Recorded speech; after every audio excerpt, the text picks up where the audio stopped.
Okay, guys, so we're continuing in, less the notes that I gave you. We're moving on to 1.9.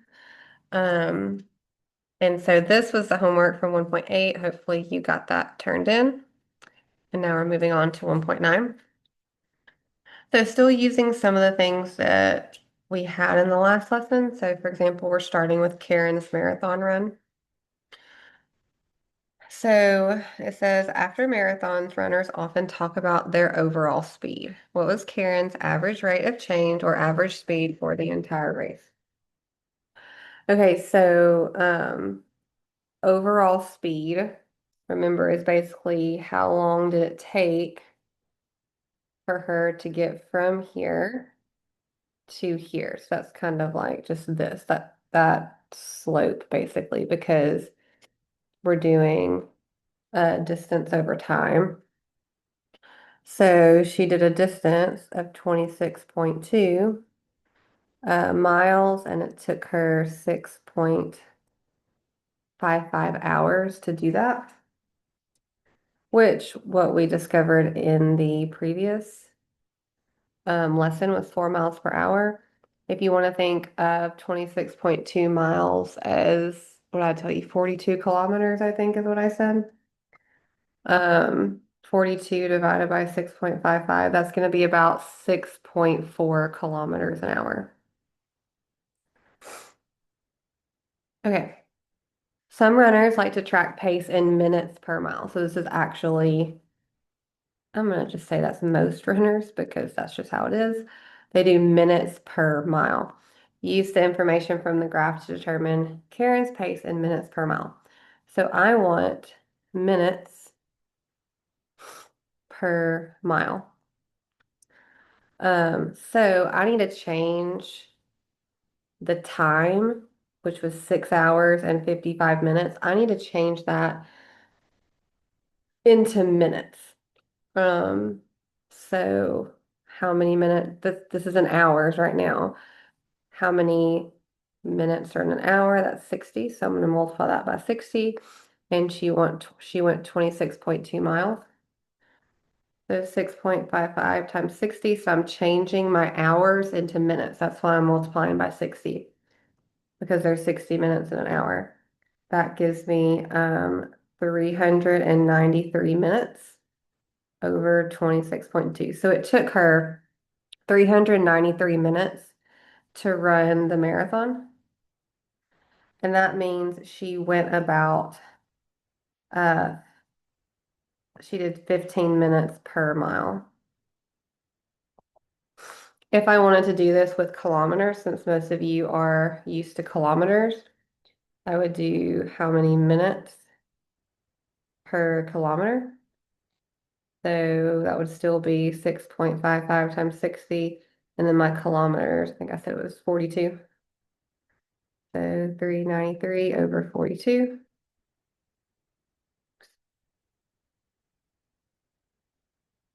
which is about 9.36 minutes per kilometer, if you wanted to think of it that way, if that helps. So basically, to know kind of how to do this, I looked at what they were asking me. They wanted me to do minutes per mile. So minutes went on top, miles went on the bottom. Okay. During a snowstorm, Thomas measured the height of the snow in inches in his yard several times over a 12-hour period. He's made the following graph of his data. So we have the noon when it started falling, and then he measured it every so often over 12 hours, and then you see the height. What was the height of the snow at 4 p.m.? So 4 p.m. So what's this height right here? It's about 4 inches. So, um, so at 4 p.m., it was 4 inches. Well, how do you know? X corresponds with hours since noon. Y corresponds with height on the ground. So the 0.44 corresponds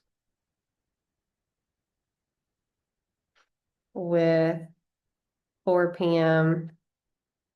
and 4 inches.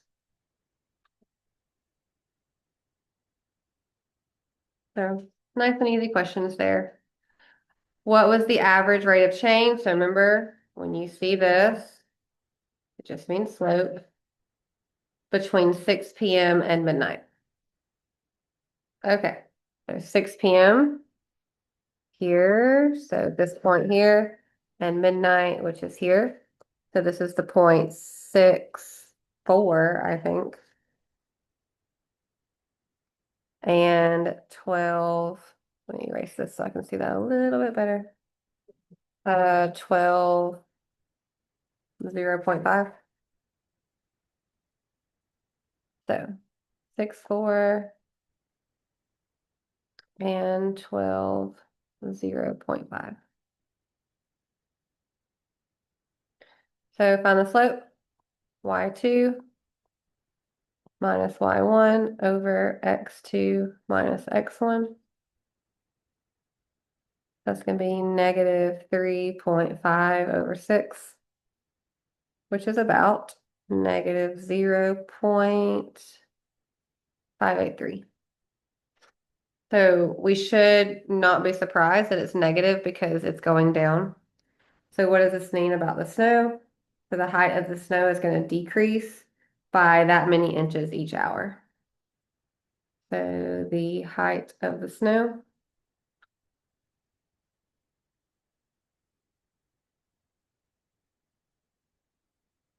decreases by 0.583 inches each hour. We'll say after 6 p.m.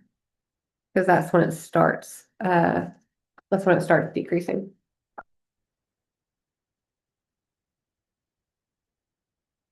So basically that means it's melting, right? If the height of the snow is decreasing, it is obviously melting. Okay. Over what, oops, over what 2-hour interval on the graph was the height of snow increasing at the fastest rate? So over what 2-hour interval on the graph was the height of the snow increasing at the fastest rate? Okay, so I want to see where it's kind of shooting up the fastest. Okay, so let me erase all this stuff.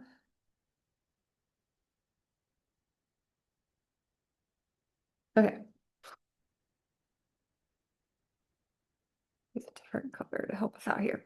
Okay, so obviously I'm kind of basically looking between these two, right? This is where it's increasing the most there. Um,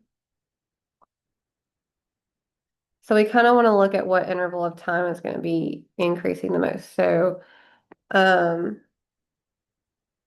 let's look at noon to 2 p.m. That's going to be 0, 0 to 2, 2.5. So that's going to be what, 2.5 over 2. And then if we look from 2 to 4, that obviously, if you can just look at it and tell that it doesn't increase at as fast of a rate. Or I could look like from 1 to 3. Um, yeah, let's look between noon and 2 and then from 1 to 3. That'll kind of help us. So let's see. I need to kind of write my points down where I can still see this graph. Sorry, I went too far. My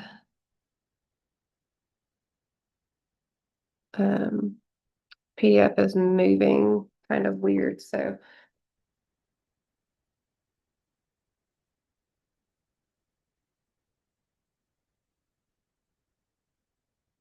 Goodness, it really moved down, didn't it? Here we go. Okay. Okay, let me look at those points. So obviously there's 0, 0.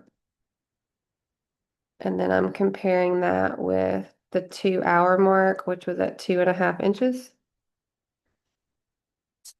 And then if I look at um the 1 hour mark, that is located at 1 inch. And 3 hour mark is at about let's say 8. So these are what I'm comparing here to see which 2 hour interval the height of the snow is increasing the most. All right, so the first one, we could say 2.5 minus 0 over 2 minus 0. That's going to be 2.5 divided by 2. So the slope there is 1.25. And then the second one, 3.8 minus 1 over 3 minus 1.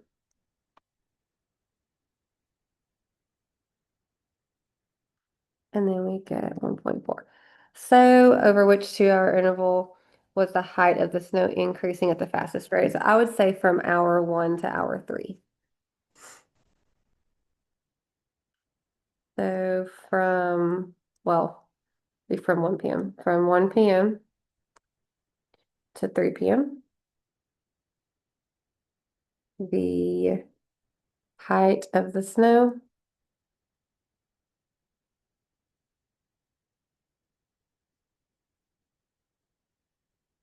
was increasing the fastest,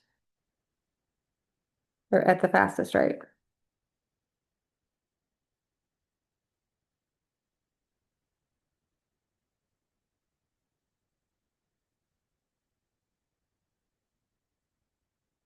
Okay. About what time did the snow stop falling? How do you know? Okay, so if you go back, so if basically the height of the snow is going to stop when the snow stops, right? Um, so we need to figure out when it stopped, right? So if we go back and look up here, sorry, it stops increasing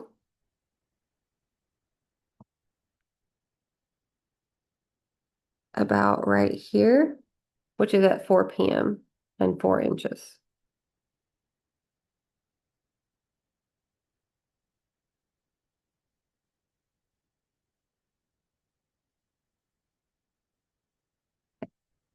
So we'll say about 4 p.m.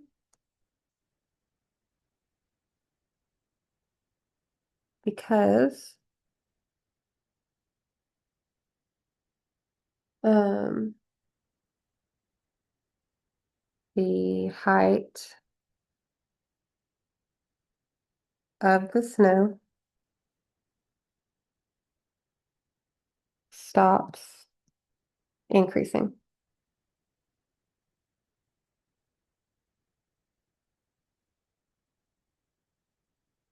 Over what interval, or for the interval over which the height of snow is increasing, what was the average rate of change? Okay, so just basically the entire time it was increasing, what was the average rate of change? So from 0, 0 to 4, 4.5. So from 0, 0 to 4, 4.5. So 4.5 minus 0 over 4 minus 0. That's going to be 4.5 divided by 4, which is 1.125. Um,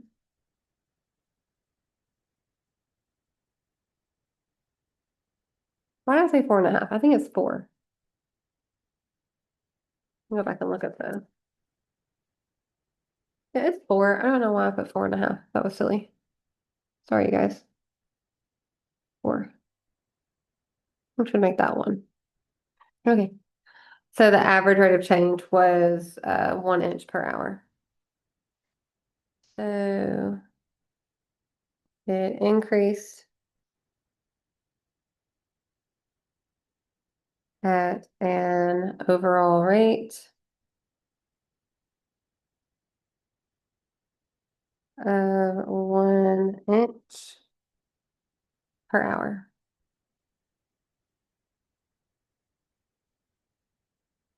For the interval over which the height of the snow was decreasing, what was the average rate of change? So we've actually already found this. We found it on number two, 6 p.m. to midnight, because at 6 p.m. it starts to decrease. So number two, we got negative 0.583. So negative 0.583.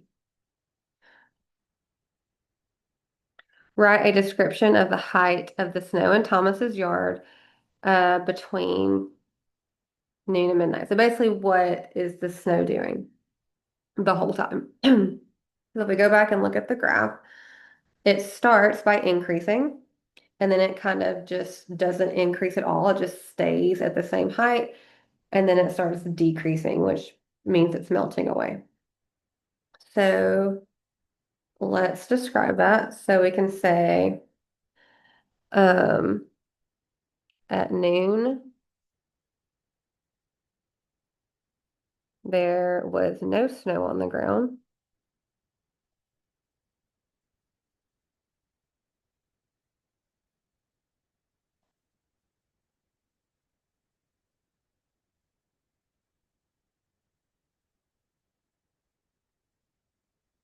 But over the next 4 hours,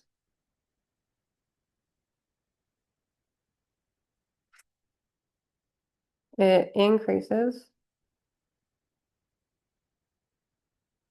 to 4 inches.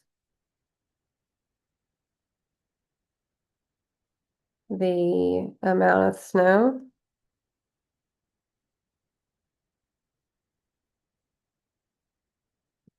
stays the same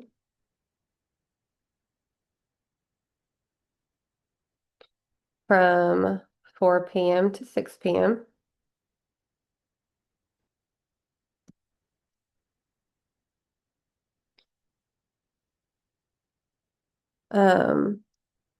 When it begins to melt,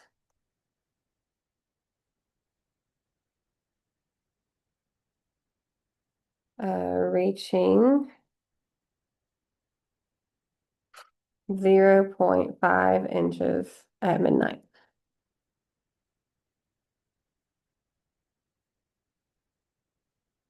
Okay, there's a description of the entire graph.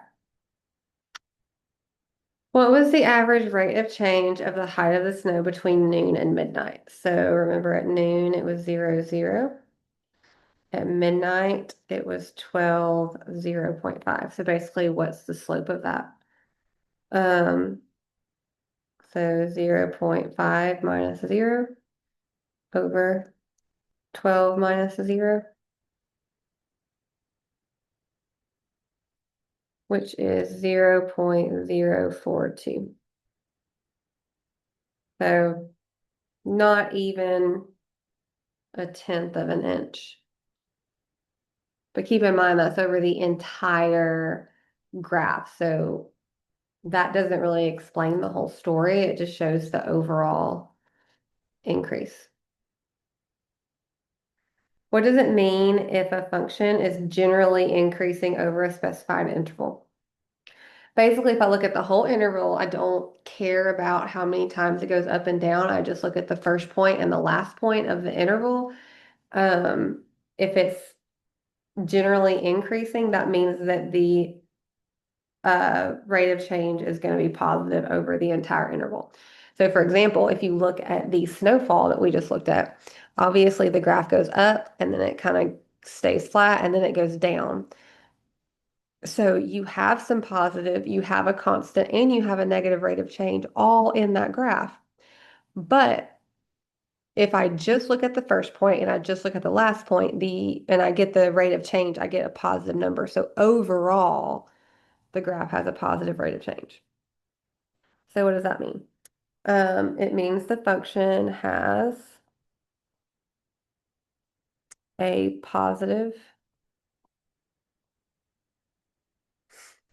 average rate of change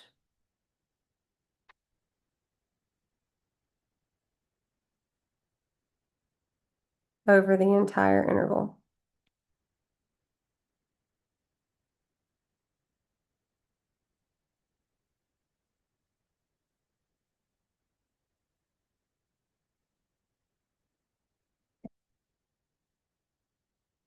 And then the same thing would be for the negative one. If something is described as generally decreasing over an interval, that means if I took the endpoints of the interval and found the slope, it would be negative. So it has a negative average rate of change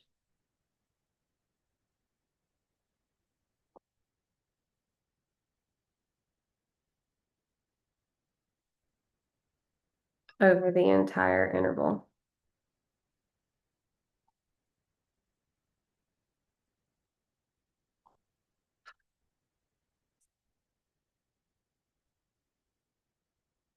Okay.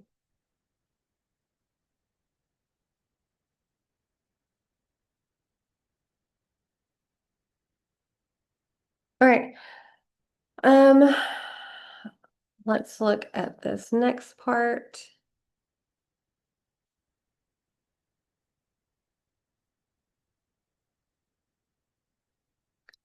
The graph shows the number of people who watched the Super Bowl on TV from 1990 to 2019. Your task is to create a headline for an online news article about the data shown in the graph. Okay, so this one we're not going to be able to do just because we're not in class. What I would basically do is put you, oh man, I hate when it does that, is put you in groups and give each of you a different interval. So, for example, two of you may have this one, a group may have this one, this one, this one, this one. I would just give each of you a different interval. And you would kind of write a news article about that interval. So if you had a positive interval, so like this one, you could say that viewership increased over that time. If I give you a negative, you would say it was decreasing. But you would write some kind of, nifty, cool news article headline. Um, I'll just kind of do the overall takeaway for this one. Um, if I were to do from the start to now, so the beginning endpoint to the end, is it generally increasing or decreasing? You would technically get an increasing rate of change. You would get a positive rate of change here, meaning that overall from 1990 to 2019, viewership has increased for the Super Bowl. But that is going to be a very misleading article because even though the statistics back that up, what it would fail to notice is that the most recent trends from 2015 until 2019 are saying that viewership is declining. That big, I hate when it does that, jump down there. So you have to be very careful generalizing your data into an entire interval when there are so many jumps and dips in your graph. So that was going to be the main takeaway from that. We can't do that because we're not in class together. So we are going to move on. Um, yeah, we're going to move on to this one. So rate of change, this is just a place to write this. So just remember it's the change in y over the change in x.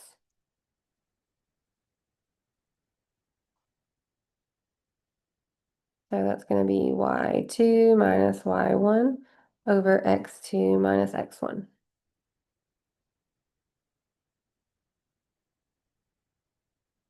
All right, the table shows the federal um,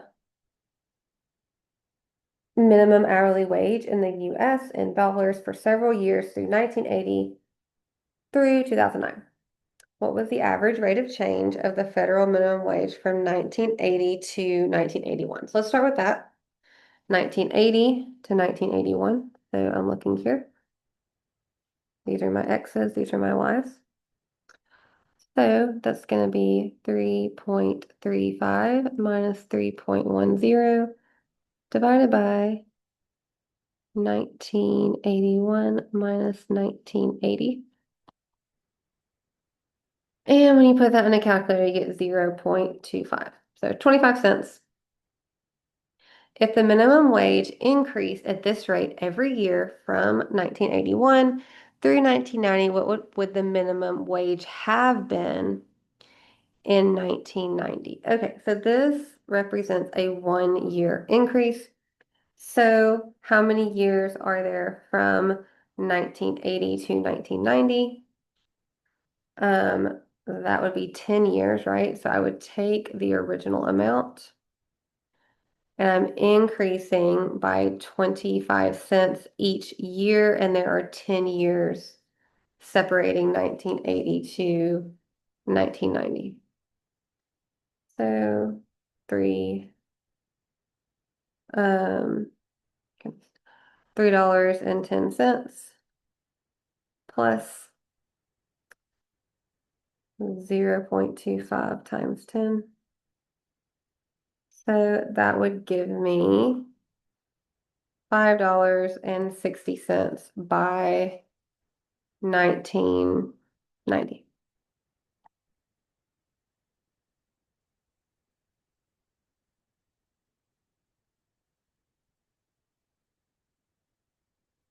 All right, use the average rate of change from 91 to 97.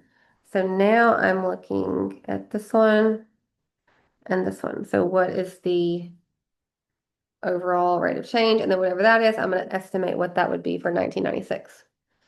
Okay, so that's going to be 5.15 minus 4.25 divided by 1997 minus 1991.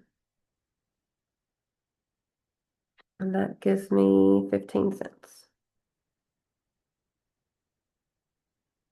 All right, use that to figure out what the price would be in 1996. So I can either take the $5.15 and subtract the 15 cents back one, because 1996 is just 1 year before 1997, or I can take 1991, add the 15 cents 5 times, since there's 5 years since 1991. I'm gonna take the easy way out and take the 1997 price and subtract 1 year, which gives me $5. So if I go by that rate, it's a little bit less than if I would go by the rate of the 80 to 81 change.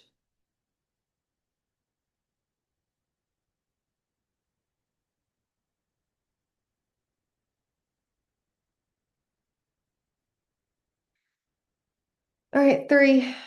The minimum wage experienced substantial increase from 2007 to 2009. Suppose that the average rate of change from 2007 to 2009 was used to determine the federal minimum wage in 2025. What would you expect the minimum wage to be in 2025? Okay, so 2007 to 2009. Um, let's do that first. So 2007, 2009. So it's going to be 7.25 minus 5.85 over 2009 minus 2007. All right, so put that in a calculator, that gives you 70 cents. And let's guess that for 2025. So from 2007 to 2025, 2025 minus 2007, that is 18 years pass. So there's 18 years between 2007 and 2025. So I'm going to take the price in 2007, which is 5.85, and I'm going to add my yearly increase, but there's 18 years between those 2 years, so multiply by 18.